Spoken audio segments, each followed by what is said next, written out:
Good morning all of you. मेरे प्यारे मित्रों, दोस्तों, हमने बताया था फर्स्ट ऑफ ऑल सबसे पहले शुरू में कि हम आपको स्पोकन इंग्लिश 23 डेज में सीख लेंगे और 23 डेज में 23 टेंस यानी कि 23 पैटर्न हम आपको बतलाएंगे। तो इसी के साथ हमने ये भी बताया था कि प्रेजेंट में 10, पास्ट में 10 और फ्यूचर में 3 टेंस बताएंगे। तो आज 22 समाप्त हो चुके हैं और आज हम 23 स्ट्रक्चर यानी कि लास्ट स्ट्रक्चर बताने वाले हैं और उम्मीद है कि आप सभी लोग इसी तरह से आप कंप्लीट करते होंगे, तैयारी करते होंगे और उम्मीद है कि आप इंग्लिश बोलना सीख गए होंगे। इसके बावजूद भी अगर आपको किसी तरह का कोई प्रॉब्लम आएगा या किसी तरह की कोई बात होगी, कुछ पूछना होगा तो आप कमेंट बॉक्स में कमेंट कर सकते हैं। आपकी सारी समस्याओं का निवारण हम करेंगे। और हाँ, एक चीज और, ऐसा नहीं सोचेंगे कि स्पोकन इंग्लिश 23 डेज में समाप्त हो गया और अब खत्म हो गया, अब सीखने की जरूरत नहीं है।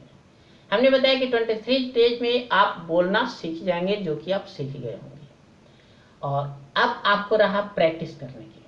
तो प्रैक्टिस करने के लिए आप दोस्तों के साथ बने रहें और एक दूसरे के साथ टॉकिंग कीजिए ताकि आप और भी बेहतर से बेहतर कर सकें।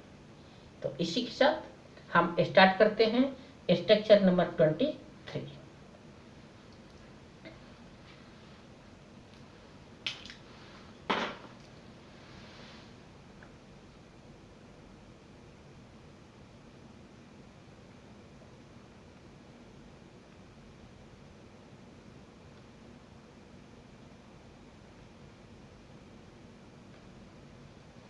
फ्यूचर टेंस,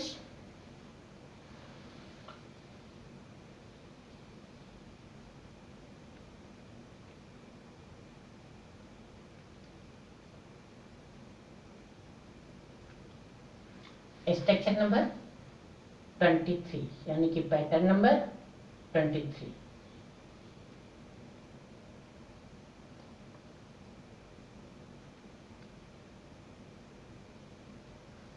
इसमें हम सबसे पहले लिखते हैं सब्जेक्ट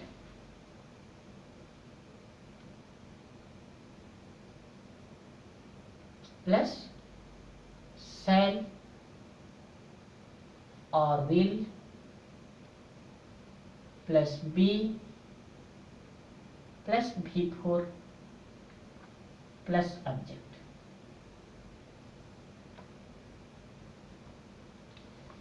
जी हाँ, इस स्ट्रक्चर में हम पढ़ते हैं सबसे पहले सब्जेक्ट, उसके बाद शैल विल, उसके बाद बी का यूज करते हैं, उसके बाद वर्ब का चौथा फॉर्म, उसके बाद हम ऑब्जेक्ट लिखते हैं। तो सबसे पहले इसको डिफाइन करते हैं। It shows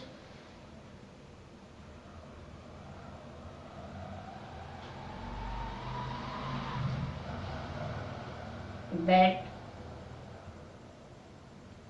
a work will be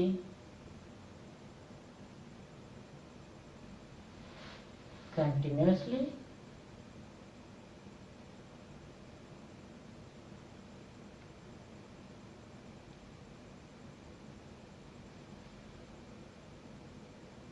in future।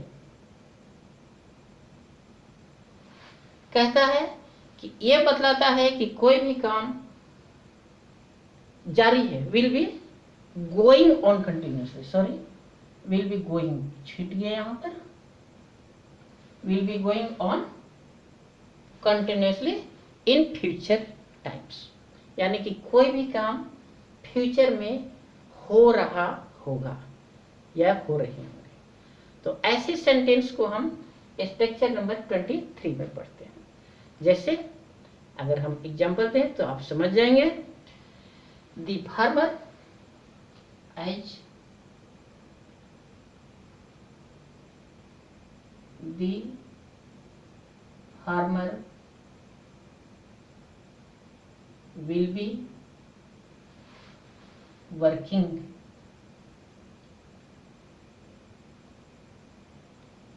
old age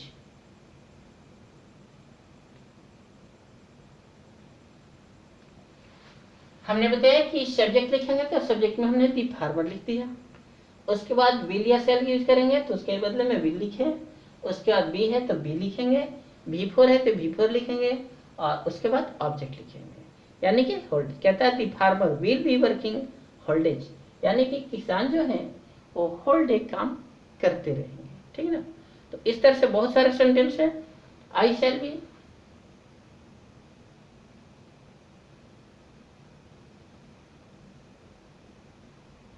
teaching, spoken English,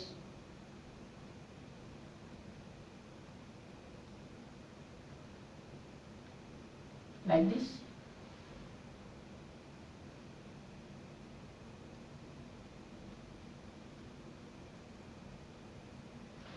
Will talking,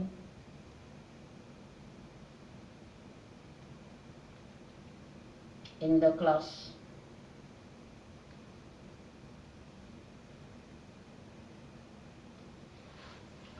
अगर हमको इसको नेगेटिव बनाना है तो क्या करेंगे, नेगेटिव के पहले हम विल और सेल के बाद नॉट का यूज करते हैं। कैसे, जैसे मान लिया जाए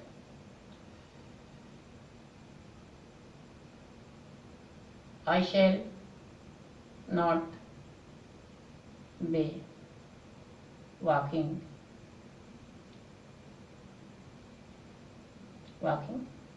in the field, इसको नेगेटिव बोलेंगे। इस बार she will not be sleeping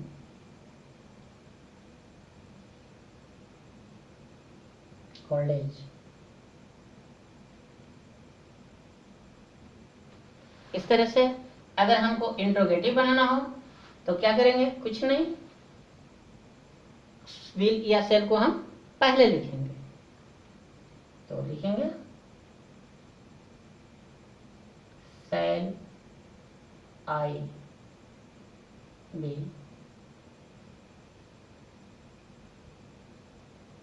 going to hear college, like this। यहाँ पर हम इंट्रोगेटिव मार्क्स बनाएंगे। तो इस प्रकार से बहुत सारे हैं। India will be winning match always against the पाक, और इस तरह से आप अपने घर में सेंटेंस बनाइए और एक दूसरे के साथ शेयर कीजिए, यानी कि टॉकिंग कीजिए। और हाँ, आज आपका 23 स्ट्रक्चर समाप्त हुआ, 23 डेज कंप्लीट हो गए और इसी के साथ आपका स्पोकन का क्लास समाप्त हुआ। लेकिन ये नहीं सोचेंगे कि स्पोकन इंग्लिश खत्म हो गया। इंग्लिश कभी खत्म नहीं होता, या कोई भी सब्जेक्ट है वो समाप्त नहीं होता। आप जितना चाहें इसके बारे में जानकारी ले सकते हैं। इसके साथ ही साथ हमारे साथ बने रहें और भी सीखने की कोशिश करें। बहुत सारी चीज़ें हम बताएंगे, जो मोडाल्स हुआ, प्रीपोजिशंस हुआ, या वर्ब हुआ, ये सारी चीज़ हम आपको बताएंगे। इसके साथ साथ आपको ग्रुप डिस्कस कैसे करते हैं या और भी जीडी कैसे करते हैं, ये सब भी हम आपको पढ़ाएंगे। तो ये सब पढ़ने के लिए आप हमारे साथ बने रहें, जुड़े रहें और हमारे वीडियो को लाइक, शेयर और सब्सक्राइब करें। और इसी के साथ आज का क्लास समाप्त हुआ। That's all, have a good day.